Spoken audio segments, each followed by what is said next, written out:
Chers amis, Shabbat Shalom, Parashat Rokat,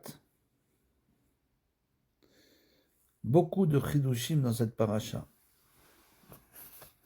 Rabbeinu nous fait profiter de tous les chidushim de sa Torah. Et là, il y a un pasouk un peu bizarre. C'est dans le chapitre 21, le pasouk 15. Là-bas, il est écrit Ve'eshed anechalim asher nata ve'shevet er ve'nishan legvul Moav. Et la cascade de rivière qui s'est inclinée vers Shevet Ar et s'est appuyée vers la limite de Moav. Une chose assez incroyable. Qu'est-ce que ça veut bien pouvoir dire? Bien sûr, Rashi l'explique. À la fin, nous lirons de Rashi, selon ce que nous demande Rabbeinu. Et Rabbeinu, ici, nous enseigne un très grand chidouche, et il nous dit Abba letaer mesaim lo. Grand chidouche, tout le monde connaît ce chidouche-là. Tout celui qui vient se purifier, on l'aide. C'est-à-dire que tout celui qui a le désir de se purifier, on l'aide. Qui a siura ou mishoresh akedusha azot chez ou rotse le asiga.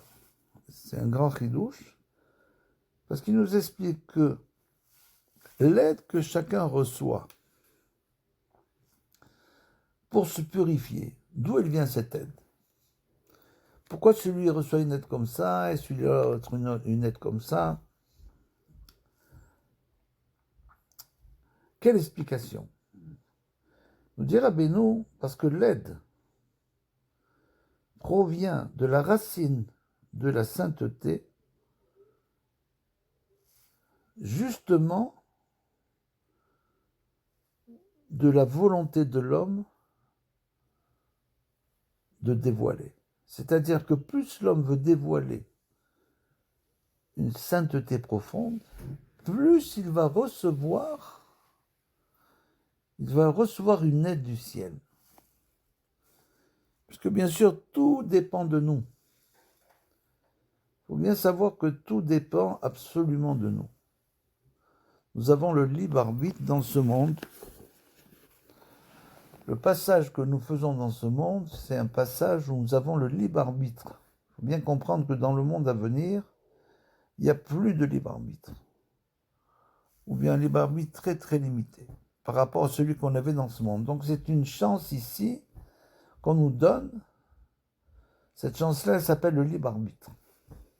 Le libre choix. Donc chacun choisit sa vie selon ce qu'il veut faire. S'il a la volonté, après maintes réflexions, il se dit finalement, je suis juif. Qu'est-ce que ça veut dire être juif?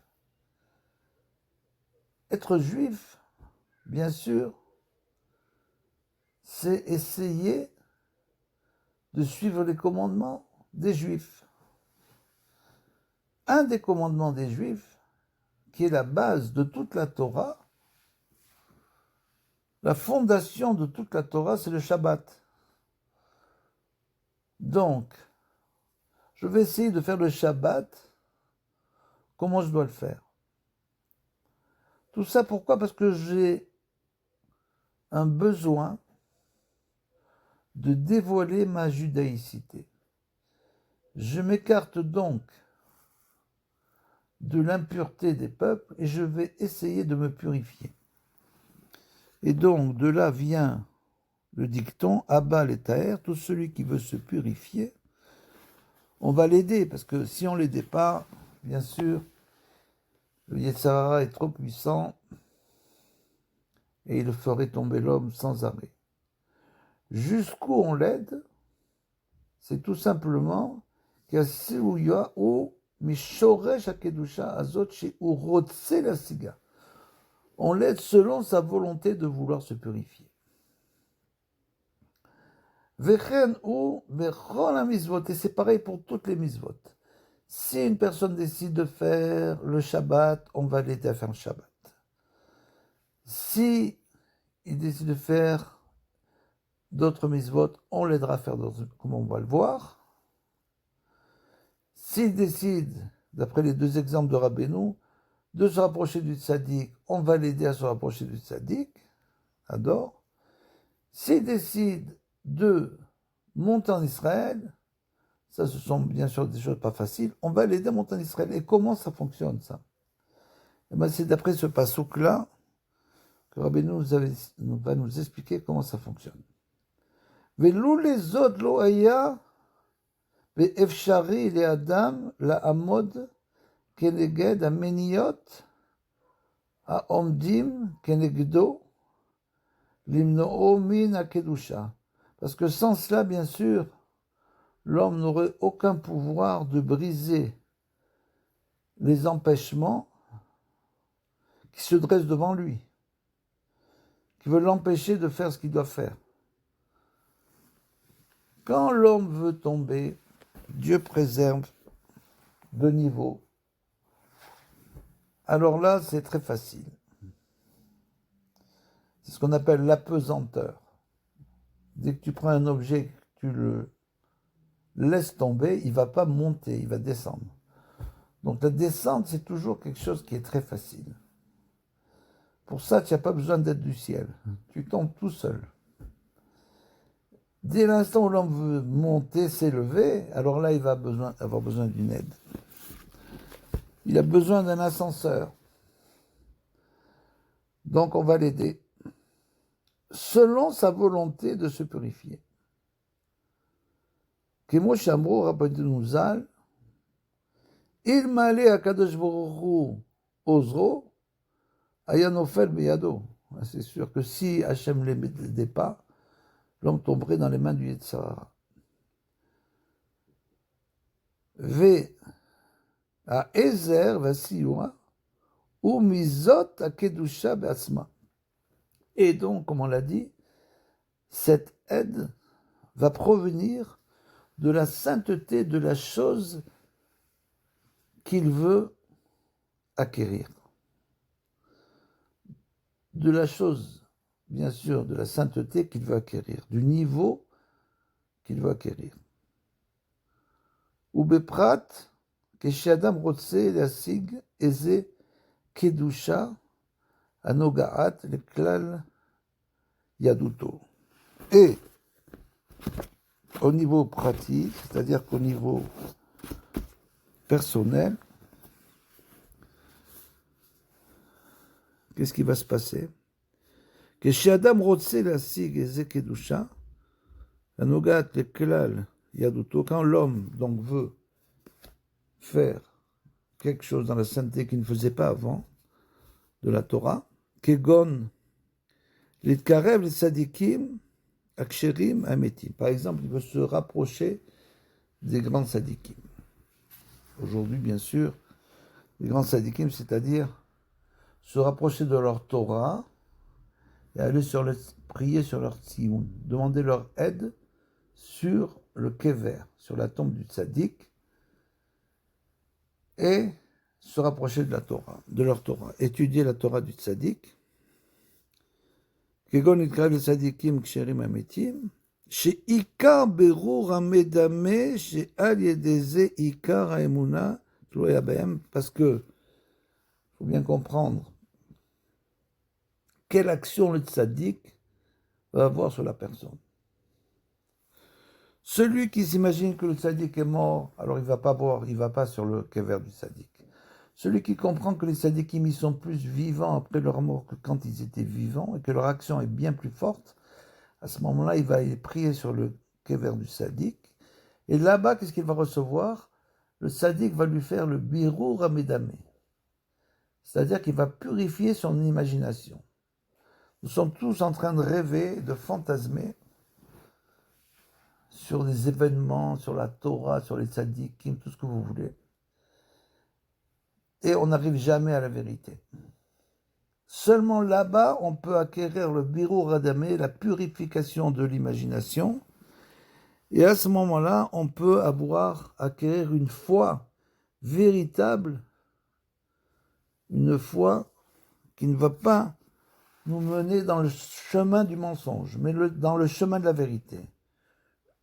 On va essayer d'avoir une foi véritable en Hachem. Et grâce à ça, on va arriver, bien sûr, on va se rapprocher du Emet, de la vérité.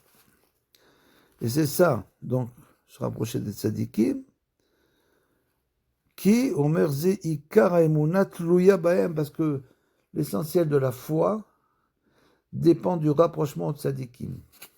C'est eux qui nous aident à avoir une foi véritable en Hachem, ou kesherotse lavo l'Eretz Israël, ou bien, quand une personne désire venir en Eretz Israël, shel klaliyut hakedusha, she'az mitgabrim kenegdo ameniot bli shiur.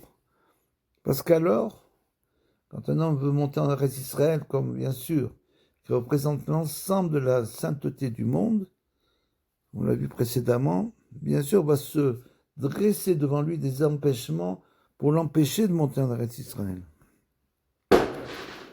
Des empêchements sans fin. Ve'im haya HaKadosh Baruch Hu ozro, im lo haya HaKadosh Baruch Hu ozro, lo haya efshar lo leshaver ameniot velavo le'at tzadik ou l'Eretz Israël. Bien sûr, l'homme ne pourrait pas briser ces empêchements pour se rapprocher du tzaddik et monter en Eretz Israël. Ar Hashem itbarar ozro mesayo bechol pam, et donc Hashem va venir aider cette personne à chaque fois. Ve'asiouya ou chez Sholear alav, et c'est un grand chidouche, un deuxième grand chidouche, il lui envoie Sholear alav Ahara ou kedusha me'atzadik be'atzmo. Si l'homme veut se rapprocher du tzaddik, Hachem va lui envoyer une lumière du tzaddik justement duquel il veut se rapprocher. Ce tzaddik-là va donc l'aider parce que lui, il veut se rapprocher de ce tzaddik. Il va l'aider, kedusha me'atzadik atzmo, au Eretz Israël ou bien de la terre d'Israël. Il veut monter en Eretz Israël. Il va recevoir une lumière de la terre d'Israël qui va l'aider à briser les empêchements pour monter en Israël. Chose incroyable. Al yedei ha'arat hazot, yesh lo kohar leshaver ameniot. Et grâce à ça, il va avoir la force de briser les empêchements. C'est-à-dire que c'est le libre arbitre de l'homme qui détermine tout. Lui, il a décidé qu'il va monter en Eretz Israël. Il va plus dire, oh, c'est pas possible, c'est comme ça, c'est comme si, etc., etc. Dès le moment où il décide de vouloir monter en Israël, à ce moment-là, il va recevoir une lumière de la terre d'Israël qui va venir l'éclairer et l'aider à briser les empêchements pour monter en Eretz Israël, les shaver ameniot, velavo l'Eretz Israël, ou les tzadik haemet, ou bien se rapprocher du tzadik. Autrement, bien sûr, ça serait extrêmement difficile d'arriver à tout cela. Et donc, tout ça, c'est ce que nous enseigne Vezé Bechinat chez Piresh Rashi à la Pasouk. C'est ce que, justement, Rashi nous enseigne sur ce Pasouk. Ve'eshed anechalim asher nata shevet ar shekevan sheratsu Israël lechnos l'Eretz Israël. Dès l'instant où le peuple d'Israël a décidé de rentrer en Eretz Israël, a pu rentrer, Harad Ahar chez l'Eretz Israël, Rabbi nous enseigne ici, d'après Rashi, on va lire le Rashi après, que la terre d'Israël s'est mise à trembler. Ubal Kratam et est venu à la rencontre du peuple d'Israël, qui Khatan les Kratkala, comme un Khatan qui vient à la rencontre de sa fiancée chez Mechamat, chez Ratsou, l'Echnos, l'Eretz Israël, parce que du fait qu'il voulait, il désirait rentrer en Eretz Israël, c'est comme quelqu'un, par exemple, qui veut se marier. Pour se marier, il faut faire exactement ce que nous dit Rabbeinu chez l'écrivain Sadikim, il faut faire le Birur Hamedame.